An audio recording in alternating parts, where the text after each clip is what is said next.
tabweraso ine ndithu maziwa timabwera timanena kawiri kuti chilungamo chiyende ngati madzi. Lero ndabweranso kuti chilungamo chiyende ngati madzi. Timadziwa mmoyo wathu munomo Mulungu anatidalitsa mosiyanasiyana.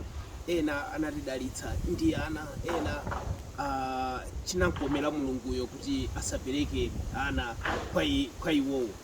Komano pali zinthu zina zake timakhala nazo tikudandaula mmoyo ngati zimene zisanase.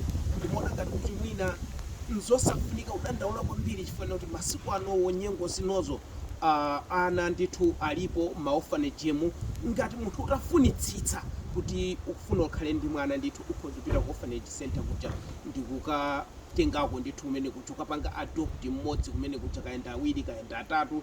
Nthawi zina zimatheka kunena kuti iyayi ineyo ndi ndana munokhaokha ndifuna wamkazi, ukhoza kupita kumene kuja ndithu ukaonjezera mwana wamkazi ndithu. Pala anthu ena ake amayankhula ndithu kunena kuti iyayi ineyo tu lero nditayako ndithu sima ya matemba o sima ya nyama, ndikuti anthu amene aja ali ndi chakudya ndithu mmoyo mwawo. Koma ku munthu amene amadzanena kuti ndinakapeza chakudya, ndikuti amene uja alibe option, alibiretu chakudya china chichonse. Ndeno kwa anthu amene mulibiretu ana ndithu chauta zinankomera iyeyo kutero, osadandaula kwambiri usweza kuti mulibe option imene mungakhale nayo ndithu ndikupita kumene kuja ndithu orphanage center ukatengako kumene kuja kuti ana tating'ono mwezi umodzi, mwezi iwiri, chaka kaya mufuna miyezi 5 ndi mmene mungapangire. Komanso mwana amene mukhoza kumulera mmene niwo mukufunira. Kuli ana ku orphanage center guys, chilungamo amene akufuna chikondi chanu, komanso kudziwaso inuyo azimayi muli apa, azibambo muli apa, pala ipo amene mmakhala kuti ine ndakakhala ndi mwana ndinakampangira chakuti, ndinakamanga zakuti, ndinakapanga zimene zijazo mukhoza kupanga chimodzimodzi ndithu ukatenga mwana ku orphanage. Kuli ana amene akusowa chikondi chanu, komanso inuyo mukudziwa kuti mukusowa chikondi choti muchipereke kwa ana. Ndeno ndi zinthu ndithu zofunikira kwambiri kumakambirana, kumausana, kumakumbutsana. Pali njira yoti mukhoza kuchita. Kuli anthu ena akamachoka kunja obwera kumalawi kuja dzatengana tikuyerekezera madonna sikuti analibe ana, madonna anali ndi ana, koma anaona kuti family yake yachepa kwambiri, akufuna awonjezere chifukwa chake anapita kumalawi kuja ukapanga adopt ana angapo kuonjezera family. Ndeno kwa inu amene mukufuna mwana wamkazi muli ndi ana amuna mukhoza kupanga chimodzimodzi, amene mukufuna mwana wamuna muli ndi ana akazi nokhalokha mukhoza kupanga chimodzimodzi.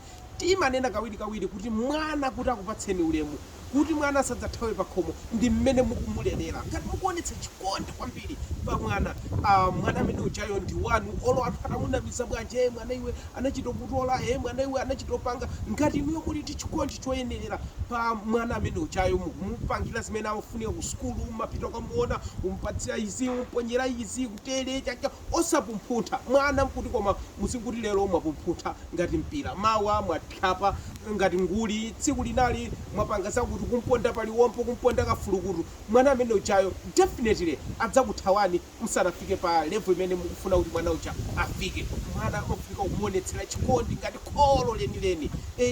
Ndeno ndikufuna ndinene zimenezo kuti chilungamo chiyende ngati madzi. Ngati mukufunitsitsa mwana,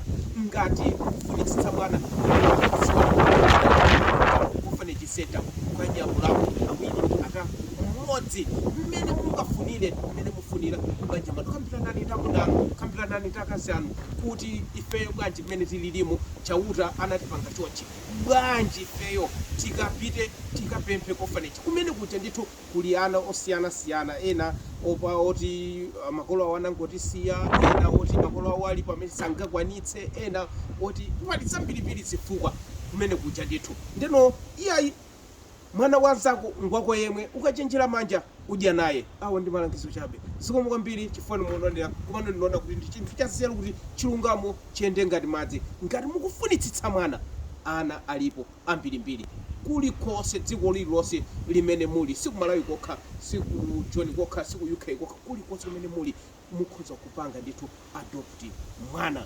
Zikomo kwambiri. Cheers, thank you, bye bye.